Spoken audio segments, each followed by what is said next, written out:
You read a lot of the IDW Transformers stuff, right? I live and breathe the IDW Transformers right now. It's actually a pretty cool series. How much have you read? How much of Transformers IDW have you read? I have read exactly nothing. You fool, Starscream. Like, is there a kind of jumping off point with that series, or are you just... Honestly, you can start with, like, All Hail Megatron, technically, because it's kind of a different retelling of Generation 1, for the most part. But if you want to get, like, to the real meat and veggies of the whole thing, there is, like, an actual timeline of events that happen. Much time has passed. The best thing about Transformers in the past few years is a lot of the fans who started watching the series when they were kids are now coming in and kind of making their own stories up, which is really cool. So essentially that story that you thought about as a kid in your backyard playing Transformers with your buddy Jim Bob.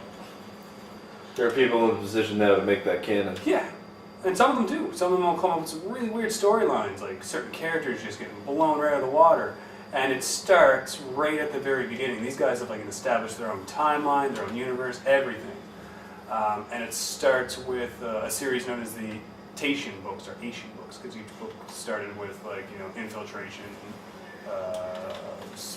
There's a whole bunch of them. But if you want to get like a little bit more technical, it's best to start right from the very beginning with the origin of Megatron, which is essentially the actual starting point, I believe, for the comics. So Megatron Origins starts at a mining colony. So a senator by the name of Decimus is set to announce that the automation of all the Energon mines is just about to happen, and this doesn't really work well with a lot of the miners. One of the workers tries to protest, and everybody's just getting really riled up, and one of the Autobot security officials essentially sparks a riot with the group. One of the arranged miners by the name of Megatron actually takes out one of the Autobot guards, and eventually he just throws his fucking axe into the shoulder of Decimus, disarms this guard, and kills him. Accidentally, but kills him anyways. So in order to get away, he has to steal a cargo ship of prisoners with Rumble and Frenzy. Now these guys are going to come into play later, and I think you know what they become. I'll give you a hint. We don't use them anymore. With Rumble, Frenzy, and Megatron, they go to the criminal club of Kaon, where the miners hide, and they plot. Meanwhile, Sentinel Prime, who's the current Prime at this time, says that he doesn't give two fucking shits about what Megatron and his crew is doing, but just tells Proud to keep an eye on them, because he can't be bothered to deal with it. So, Megatron now in Kaon, he's going to join an underground gladiatorial combat, and essentially he's not too big on killing his first opponent, but to be honest, after being ordered and the audience loves it, he just gets accustomed to killing people and eventually rises to the ranks and kills pretty much the organizer, and everybody else becomes the king shit of the gladiator combat ring. Now, this needs to be stated. The Senate currently right now in Cybertron is super corrupt. They don't really care about the people because they have this really big class structure that I was mentioning before. The Primes up and before Optimus, some of them were kind of, militaristic douchebags for the most part. Like, as we'll see later on in the Transformers series, there was one guy called Zeta Prime who was essentially a bloodthirsty tyrant who just wanted to fight and kill everybody and be all powerful, but we'll get to that in the later books. So, essentially, Megatron is running the gladiator pits and is approached by Soundwave, who is there under the guidance of Ratbat, one of the senators in the Cybertronian Senate. Tries to set him up with weapons and gear and sees him as like this great leader of a rebellion, because essentially he wants power, and he knows Megatron does not like the current power structure and how it's working, because it's very class favored, and those that are born into a particular status, they don't get much. And he wants to see this order kind of burn and let people feel equality, freedom, and all this other stuff, because based on what you're born to do, you have to be in a particular class, in a particular place, at a particular time, doing a particular job. There is no imagination, which kind of bothered him, which is weird considering the kind of guy he turns out to be is a bloodthirsty, maniacal, crazy person. I will build the ultimate weapon to defeat the Autobots, to control the planet, to conquer the universe! So you have Senator Ratbat. He's one of these maniacal kind of corrupt officials, and he wants to make money from the gladiatorial combat. So essentially he brings his guy Soundwave to act as Megatron's assistant, and gives him pretty much every bit of support that he needs. Now, eventually, this really becomes such a big event that Prowl takes notice of it, and he's keeping his eye on it, brings it to Sentinel Prime's attention, and essentially he's like, you know what, maybe we should deal with these guys. So anyways, we have a stakeout during the gladiatorial matches. We have Fastback and Bumper, who are essentially there. They're keeping an eye on the Constructicons. They're building this big arena. They eventually see Soundwave giving Megatron all of these new weapons and so forth on Ratbat's behalf. Eventually, the two of these guys get fucking killed because obviously they're in the wrong place at the wrong time. And at the funeral of these two guys, Sentinel Prime essentially says, fuck it, we're going in there. We need to establish justice. We need to establish control. This Megatron needs to get his ass beat. So, a lot of shit's going down. Soundwave eventually meets with Megatron after one of his matches, and they can see that Megatron's not doing the best because he lost his entire fucking arm. The Constructicons replace the arm with parts taken from a lot of the fallen gladiators, as well as installing his Energon flail, that cool ball and chain thing he fights with Optimus on the waterfall. You guys know. No! I'm going to end your hunger once and for all. So now Soundwave fulfills more Megatron's request to find some sort of flight-capable combatant, bringing the 3 original Seekers. Megatron says he has something in store for them besides gladiatorial matches, and then sends them over to Hook for some sort of modifications. So during a parade for good old Senator Decimus, or Deaconus, whatever the hell you pronounce it, the Seekers disrupt the festivities, and they abduct said senator.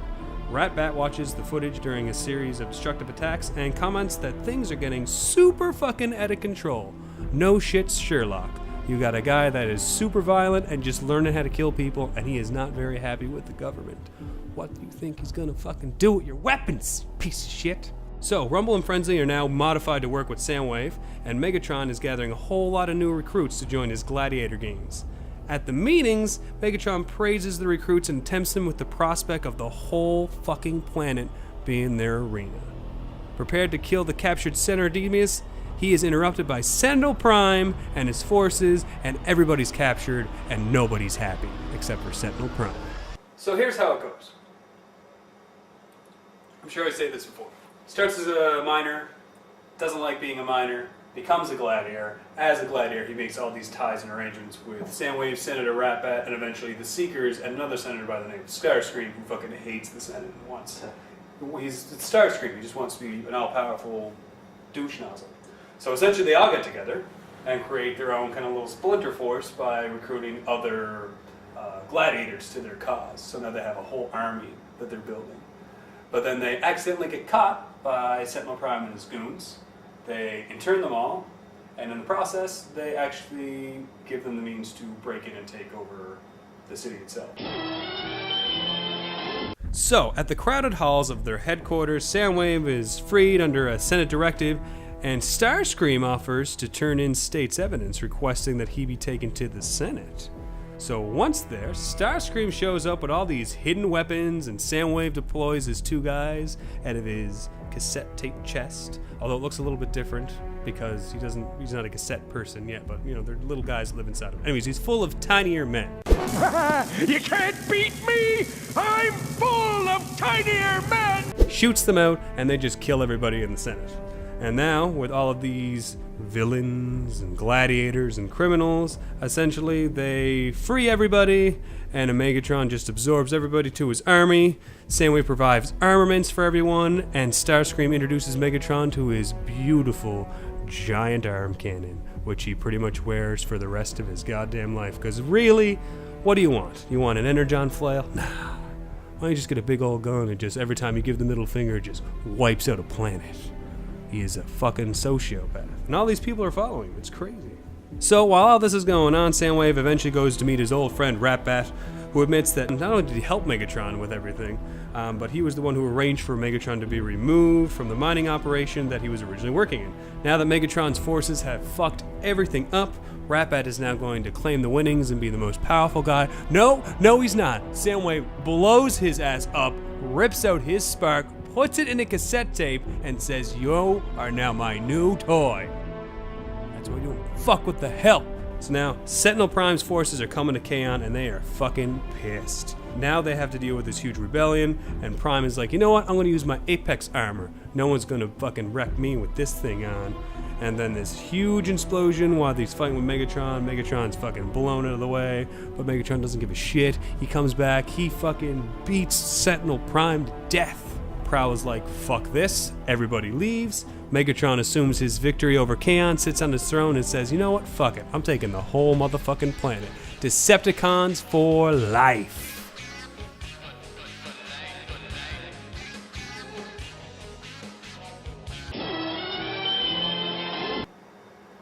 The origin of the Decepticons.